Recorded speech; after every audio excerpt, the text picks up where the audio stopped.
We are Steve and Jill. Together, we've been buying and reselling land since the 90s. Our data-centric approach leaves our buyers asking, how can you sell it so cheap? Here on the Land Academy Show. We answer that and more. Steve and Jill here. Howdy. Welcome to the Land Academy Show. Entertaining land investment talk. Why are you talking like that? Just being a hippie for a second. Oh. I'm Steve and Jack Butala. Oh, I didn't know we were like, what are we doing here? And I'm Jill DeWitt, broadcasting from sunny, smooth jazz, Southern California. There's nothing sunny about California today. No, it's not. In fact, it's true. On, almost literally on fire. Worst, just read, worst on record. Well, did you see as the a state? Oh, well, Worst not fires. just us, it's the whole West Coast. Yeah. I was looking all the way up to Oregon. Washington, parts of, Oregon, parts of Idaho. It's like the world's ending. I know. I half expect to see zombies around the corner. It's really, really, really weird. Oh my gosh. And by the way, to make it even worse, our humidity here, which is I don't think I've ever seen it, it's 96%. So if you're watching this on YouTube, and you could probably literally see my hair getting frizzier by the moment. You know, Jill, I've been meaning to talk to you about that. Exactly. You know, men don't even know any of this Can you stuff. imagine? I'm going to put a baseball hat on, and I'm going to put my hair in a ponytail in about 5 minutes. It's like, what the heck? So, You know, when I was younger, I used to think 100% humidity was water. It's not. or rain. Yeah. Yeah. It's nothing to do with that. It's hilarious. Today, Jill and I talk about Land Business 301. You're a specialized pro. This is where I start to have a lot of fun. At any company, in stage, when you've left stage 2, these land business things that came up with this week, the 301, 401. This is not specific to the land business at all. It's all businesses have cycles, every single one. This is also the point where he gets interested in children. Babies, not so much. Toddlers, no way. That's true. It's not until the third phase, when before they're ding-dongs and they're on their way out the door. Before their teenage ding-dongs. Exactly. Oh, yeah. This is when they have And they kids. can't get out, they can't wake up. They don't need anything. They tell you, yeah, I'd rather have had chicken today. Now, you like this. This one's fun for you. You like this, like, yeah, Dad, I do want to go on the boat. Yep. Yeah, Dad, I do want to do this with you. This part. Or let's light something on fire. Yeah, Dad, that's a great. Yeah, Dad said this is a good idea. No. Like between 7 and 15, 14. Exactly. This is your It's absolute favorite age. blast. And you are Superman in their eyes. Well, yeah, I mean, yeah, from probably 2 of those years. Okay. Till 6th grade. Okay.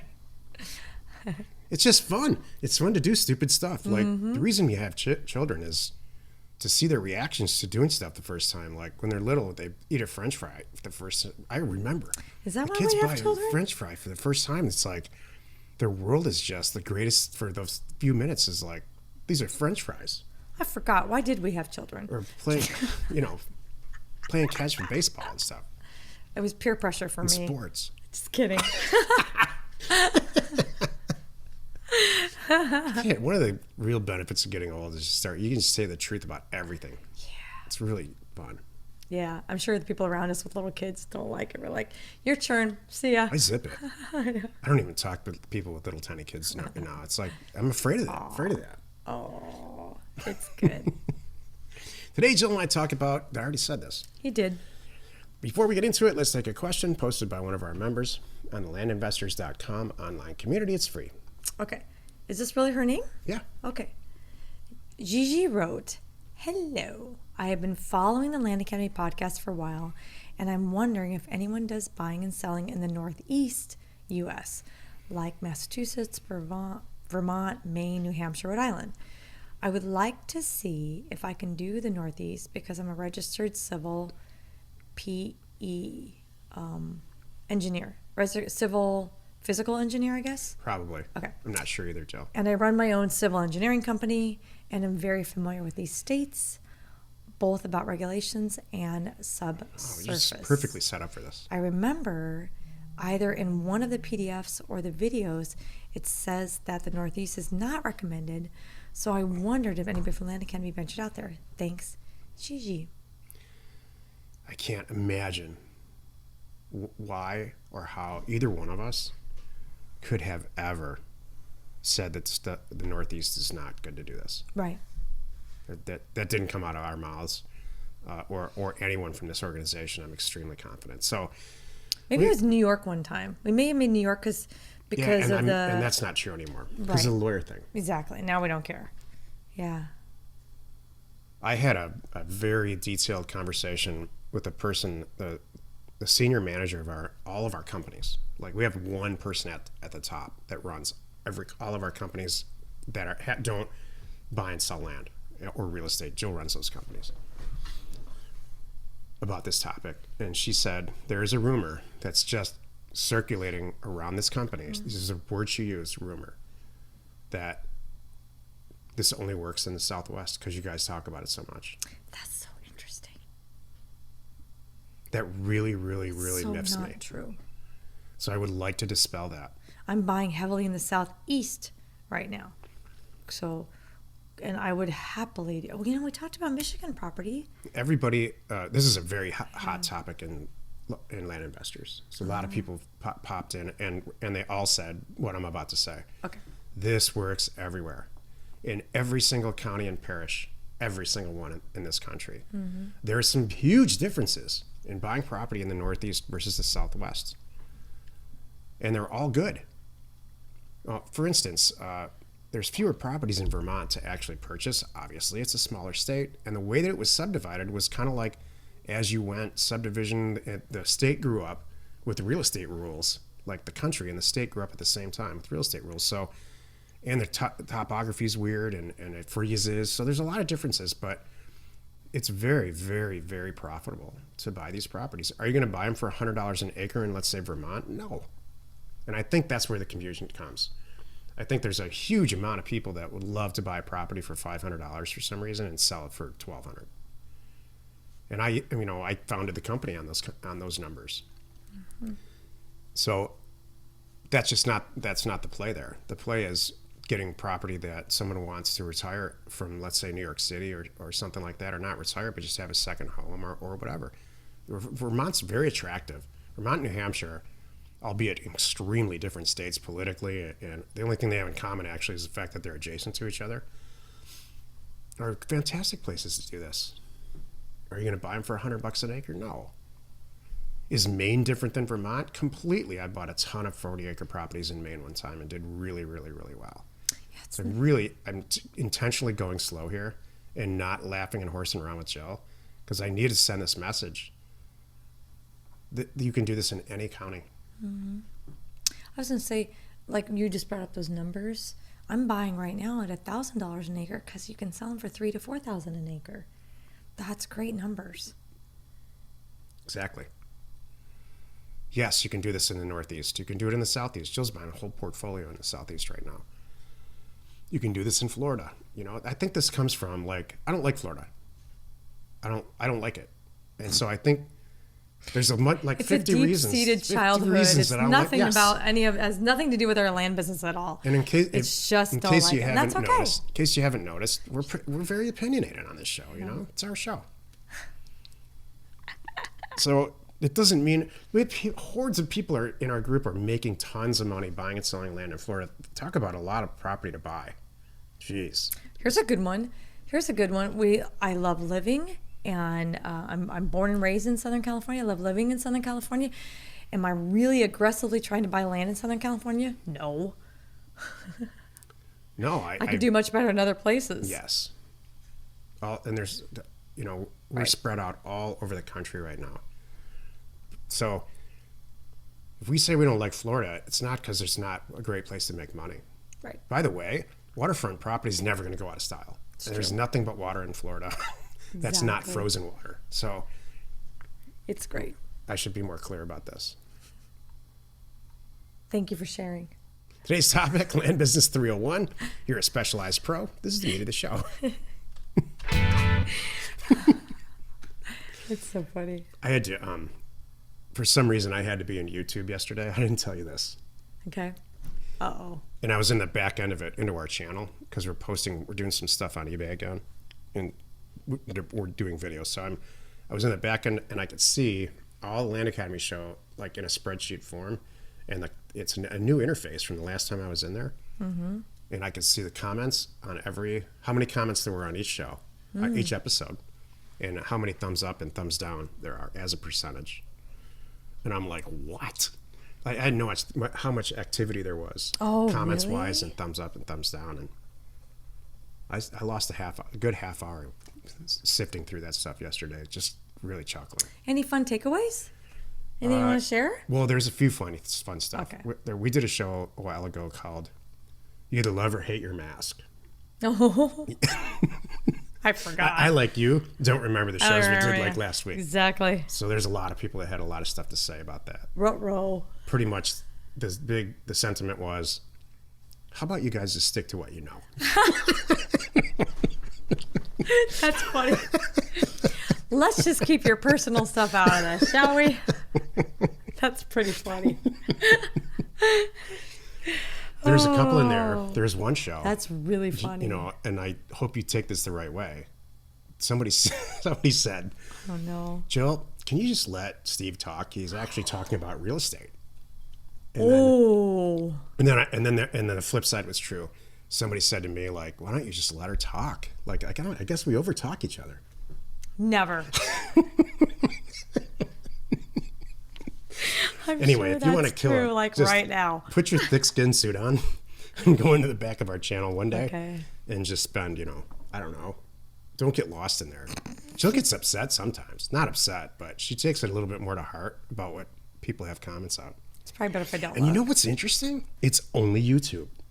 So if you go look at where all our podcast is posted everywhere, iTunes, Stitcher, Spotify, all of it, iHeartRadio, it's nothing but positive stuff. Interesting. So they don't like how we look. That's what I've determined. They just want to hear us. Oh, I heard what you were saying. Okay, the people on YouTube who can see us have a lot to say. Yes. Okay. There's something about that. No, I'm just kidding around. There's something about YouTube that people just let it rip. It's like Reddit. Yeah. I totally agree. It's just an opinion. Is Reddit even still around? I think it is. But I mean, totally I know it's around because I was looking the other day. I Googled us on something and I was looking at something and we popped up there. I'm like, well, that's interesting. But I never hear anybody talking about it anymore. I'm going to drop that in a dinner party. I'm going to say that sometime. Like, I don't know, but my number one source is Reddit, and here's why. Oh my gosh. Could you imagine? Can you make sure I'm close by when you do that? Yeah, I want to do that. I'll film it. Our friends would be like, what the heck? Or MySpace or something. Yeah. That's good. Okay. All right, so. Back to this. Land Business 301. Do you want me to go first? Here's what I'm going to give you a couple quick things and get the ball rolling. Sounds good. All right. You're a specialized pro, 301. You're in it now. You're in your junior year of college. Congratulations. You are now taking classes and doing things that apply to your major, and you are looking toward the next level. So by now, you either have a niche or are testing niches or are, looking at niches because something has sung to you, whether it's a certain product type, whether it's the way you buy and sell, whether it's like through a broker, or that kind of transaction, maybe going through escrow, maybe it's a dollar amount. You probably figured out some groove here, I think. Also, by this level, your 300 level, you've got a team, and it might just be two of you, or it might be you and a VA, or it might be you and a bunch of VAs. It might be you and Pat Live, and you and someone who posts things, something like that. If you're doing volume here, I expect you've got a team, something in place helping you doing this.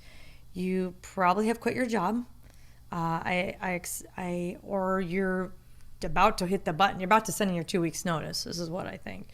And I think that you're looking at, I think you probably have quit your job at this level. It's really where I'm at, I think. And you're looking at expanding now too. Take it away. I think that you have figured this out. And you are yesterday my big point was budget to actual.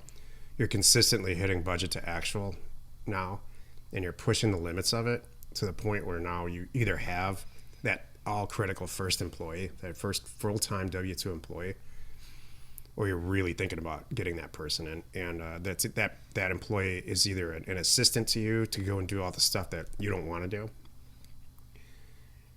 and that's a very personal decision, or you need an acquisition assistant or a sales assistant or something like that. Or you have you're comfortable running a team of VAs from the Philippines, which many of our members do. If you have questions about that, please go on Land Investors. They'll point you in the right direction. We have a specific group of people in the Philippines that are really in tune with the land business. We put them in business, Jill and I, literally. And so they know if you say, hey, I need you to answer my phone, they have a product for that.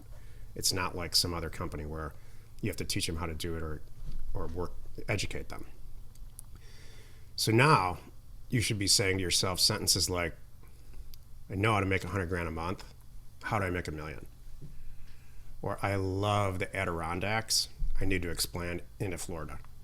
Florida is my second favorite market for these reasons. Confidence, you don't even think about it anymore. And how to get stuff done from a calendar standpoint and a timing standpoint and an organization standpoint and your workspace and your LLC and all of that is all done. You now are like planning for your retirement. This is going to be your business. This is your business, and you're going to plan for it. And you need to really, really start to expand your business into houses and into other types of land niches, which I mentioned yesterday, and get super serious about it.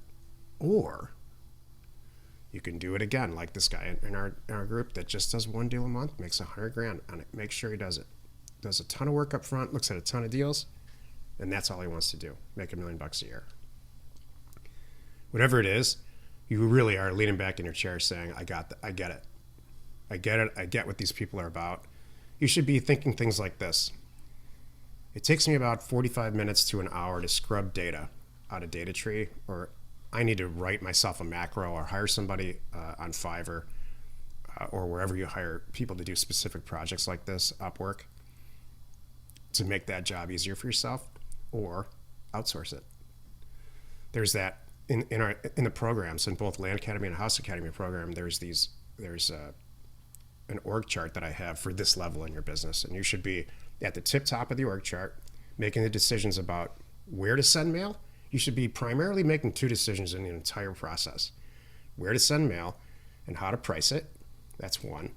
And two, then everybody goes to work, and then the deals go into a CRM, and they're ready for you to decide whether or not to do the deal.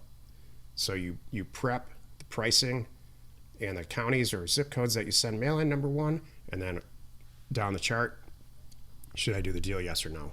Yes, at this price. No, I don't want to do the deal at all. It doesn't have access, or whatever. And that's it. You should be working on your business, not in your business any longer. I was talking to somebody about this recently too. You brought up a good point where we're talking about he was thinking about ways to pick new counties, and I was talking about the equity planner, indirectly talking about the equity. I didn't bring it up actually. I'm like, but I said make yourself a chart, and instead of you sitting down, and picking these areas, you can hire out people separately to fill in the blanks, like, how many properties are available? What's the average price per acre? What's the days on market? Well, a lot of stuff you download, you show how to do it directly from Realtor. But if you want to do it in, just land specific and things like that, there's just a lot of little things that you can, like you just said, outsource, make your life easier, and because your time's valuable. Yeah. That's where I'm at. I'm trying to think, what's the most important thing right now? I'm a specialized pro. You should be thinking in terms of efficiency. That's it. And your time is so valuable. Yeah. You're now at the point where you might turn down deals because they're too small for you anymore. Yeah. Or I don't buy those $100 things anymore. That's great. Oh, God. They're like, I'll give it to you. You're like, I don't want it. I hate Florida. I know I can make tons of money in Florida. I get it. There's every test that I run says Florida is an awesome place to buy and sell land. I'm not saying this is true. I'm just saying it as an example. And then I look in the mirror and say, you know what? I don't like Florida. Yeah. I don't connect with those people. Who cares what it is? It could be something I don't understand them. I'm from New York and the way they talk, or I'm from here and they go so fast. It could even be little things like that. Yeah. And who doesn't really matter, or every family vacation there sucked. That's fine too. And you know that there's plenty of other counties in the country, and you can lovingly say, you guys can have that. That's what I do often. I'm like, I'm, it's so funny on our Thursday calls, people are bringing up areas and counties and things that we'd never heard of. And I'm looking at these numbers. I'm like, good for you. I'm not going to race over there and do that. I got my own stuff going on over here. I'm really proud that you have this going on over there. Somebody told me professionally, said, I had this conversation a lot of years ago. I was in the long-term care business. And the guy said, it was way my senior. It was Bill Allen, actually. Way my senior. Way my senior on the food chain and from an age standpoint. And he said, all businesses, all of them, always turn into something else. So let's say you bought and sold a piece of property and it was an accident. There were two adjacent properties and one of them had a pad for a formal mobile home on it. And you decide to put a mobile home on there and you sell it for 10 times more than you paid. This is a true story, our true story. Maybe that launches you into this full-blown career as a specialized pro into putting mobile homes on, former mobile home property. Mm-hmm. And by the way, you don't have to start over. We're in the 301 episode of this week. We're buying and selling mobile home pads and putting stuff on there right now. I didn't start at 101. I started at 501 because I already know all this stuff. So it just became a thing for me. I skipped all the phases and went straight to 5. I'm in this business because I have all the money. I have Joe. We have a CRM set up. We have employees all set up. You'd be crazy not to take advantage of the infrastructure that you set up and the knowledge that you learned and just take it to the next step and whatever else makes sense. It's true. It's economies of scale and efficiency. So you need to be thinking in efficiency. Mm-hmm. I don't know how it works for, well... Were you going to say girls? No, I was going to say people who aren't accountants is what I was going to say. Well, that would be me too. I constantly catch myself. Accountants and engineers have similar mental health issues. Like everything's efficient. It's like Jill's nightmare. Everything's got to be efficient. It doesn't matter what it looks like. You guys never clean the surface of any surface in any kitchen that you've ever been in. And that's the efficiency, But, I'm not arguing with anything at all right now. I'm just letting you run. So when I say special, the title of this is you're a specialized pro. Yeah, you're a specialized pro at not only buying and selling land, you're a specialized pro at running a business and growing a business from nothing. That says a lot. You'd be nuts not to expand, especially if you're super young. That's true. Expand the hell out of that. That's really true. And I'm not talking about buying a restaurant. That's not what I'm talking about. I'm talking about data-based mailers that generate a different product. Or even something in the business that you're really good at that you could help other people do better. Maybe in a crazy twist of events, we have one member, I don't know if they're with us anymore, who came into this as a licensed real estate agent, did a bunch of mailers, started doing deals, and realized that she could get listings this way. Mm-hmm. So that's how she gets listings for land and houses and stuff. Now that's what she does. Mm-hmm. She doesn't buy it. That's just where her soul is, and she's killing it with that data-driven skill that they learned at Atlanta Academy. Isn't that funny? Like we have people too that have come in from, they found us, like we have had timber people that found us because it's a better way to buy timber. So they do some flipping, but it's really all about the timber. Yep. That's their primary goal. They're like, now I know how to buy timber and the land that's on that much cheaper and better and faster. Yeah.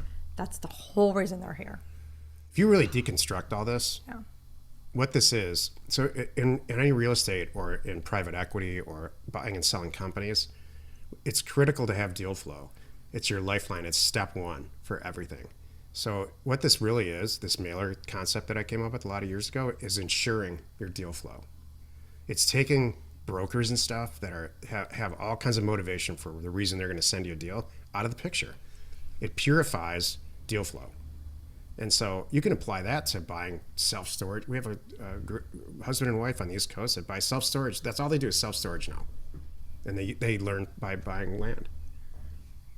So it's exciting. I love stage 3. Me too. Happy you could join us today. 5 days a week. You can find us right here on the Land Academy Show. Tomorrow, the episode on the Land Academy Show is called Land Business 401. Surprise, surprise. Your staff's in place, and now you don't spend your own money anymore. Your partners are going to fund your acquisitions. You are not alone in your real estate ambition. This is fun. It's fun. The latter stages of anything are fun. It's always fun because the hard work's over. Yeah, the success. The pain, the suffering, the crying, the late nights, the no sleep, the sleeping under your desk. That just rolled off your tongue. Right off. Yeah. Oh my gosh. 2 desks, where you flip your chair around. Been there, done that. Lived it, breathed it. This office, that office. What are we doing today? Sorry. Yes. You know what stage 4 is awesome for? What?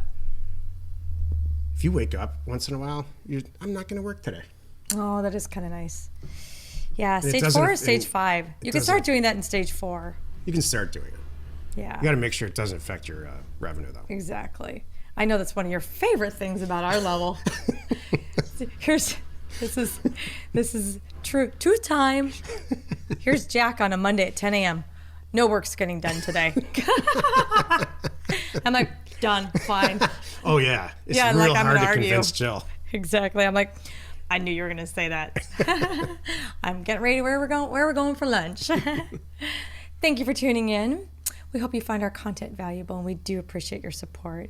If you haven't already, please check out our YouTube channel and hit the subscribe button. And your comments and suggestions help us create the type of content that you're here for. Hitting the like button on your favorite episodes helps to support our channel's algorithm and gauge your interest on future shows. We are Steve and Jill. Information and inspiration to buy undervalued property.